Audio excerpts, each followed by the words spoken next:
Hello, Mike again, your former run for president when it's cheap and easy kind of guy. Now giving my ideas away to anybody who want to run on them or do real policy instead of resume politics, which is what we do. And it gave us Hillary Clinton and Donald Trump and Joe Biden, and Barack did some good leadership. Upsetting the apple cart. We got somebody like Barack occasionally. Clinton is too much of a Dixiecrat. There are reasons that people, weren't too enthusiastic about Hillary, and it was Bill.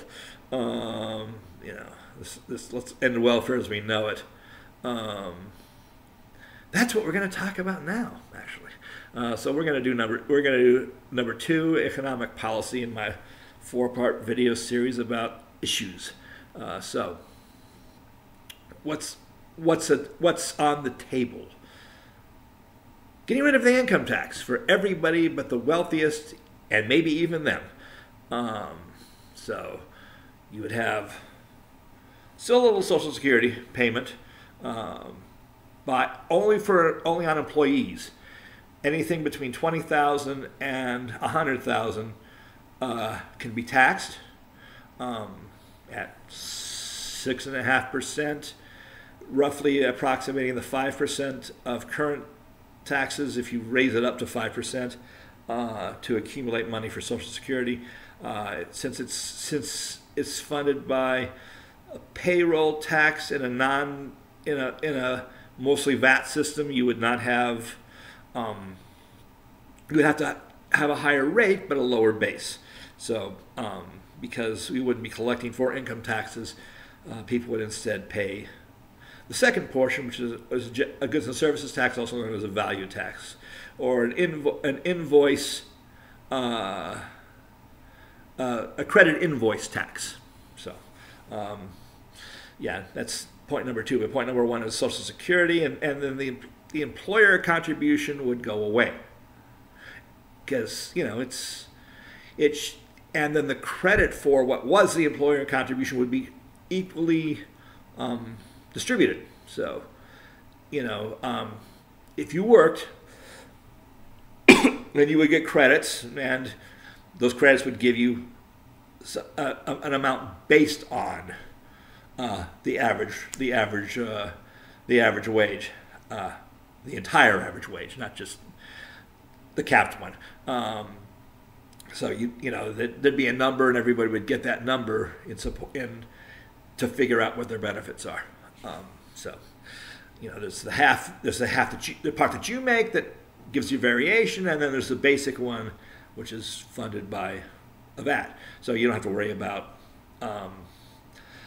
collecting payroll taxes except for what the employees pay. So employers wouldn't have to pay, at this stage anyway, for employer Social Security taxes. Now, if everything was employee-owned, then they'd want to have the capital, and then they would pay into that fund.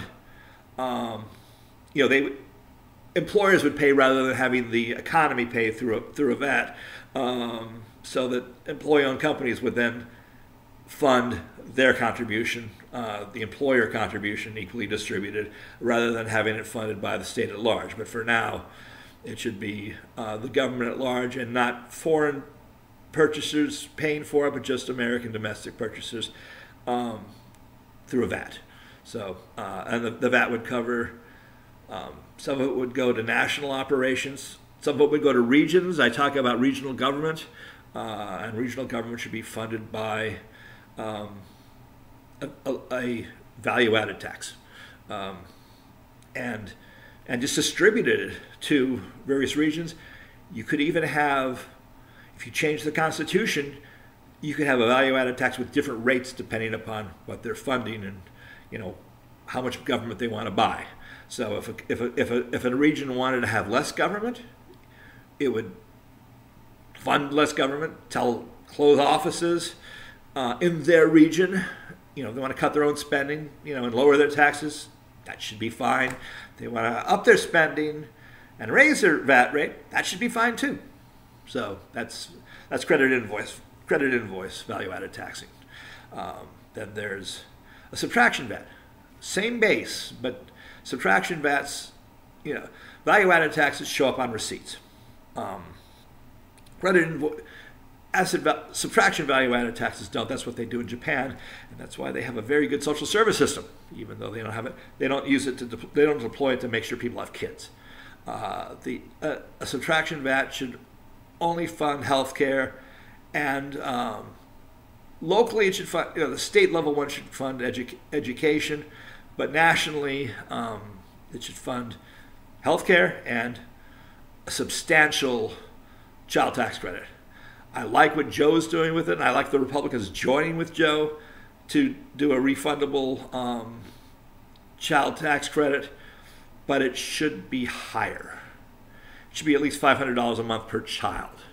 And the tax rate should be high enough on employers that they basically, can then do a credit and then pay their children $500 a month per child, and have wages distributed rather than sending everything to the IRS.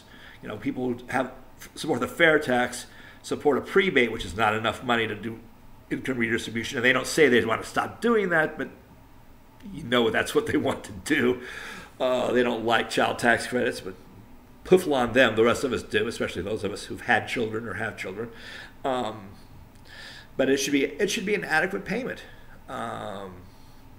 Yeah, and the minimum wage should be raised so people aren't living on their child tax credits. So a minimum wage of $11 an hour is good. A minimum wage of $12 an hour is even better, so that you and then tie that to shorter work week. Take it 6.5, 7 hour day, 4 days a week. But you get the minimum wage, and all the other wages go up like $1 an hour more to take care of the shorter work week. So you get a little more money, not a full replacement, but halfway replacement for your wage level. By the way, inflation chases the 90th percentile of dollars. So people who make $170,000 a year, that's the 90th percentile of income. They're the ones who are even. If you below that amount, inflation is costing you money. You're less and less. You're getting less money in salary increases, even if they're pegged to the rate of inflation. Then your costs are going up. If you had equal dollar raises, mean everybody got a $5 raise an hour or $2 raise an hour, from executives to the janitor, they all got an equal COLA. You don't earn a COLA, it's just an adjustment based on economics. If everybody got the same COLA in dollars, then we wouldn't have a rampant inequality. And we used to do that when it used to essentially be that way when salaries were more compressed, but somebody said, let's do a percentage raise, and that just magnified the inequality in society, and that's why there's this huge gap in wages. I guess this way. So, prices go up and wages don't. That's why. Math. It's no capitalist conspiracy unless they figured out that it was the math and they didn't tell anybody. But as an analyst and an economist, it's the math. You have equal dollar retirement savings and equal dollar, on the government side, and then equal dollar raises. So the middle class gets less, but they're adequate, and everybody else gets enough. Right now, we don't have enough. Let's do enough. Let's talk about enough. Let's talk about a higher minimum wage and changing how we do COLAs. And we can do that in the federal government.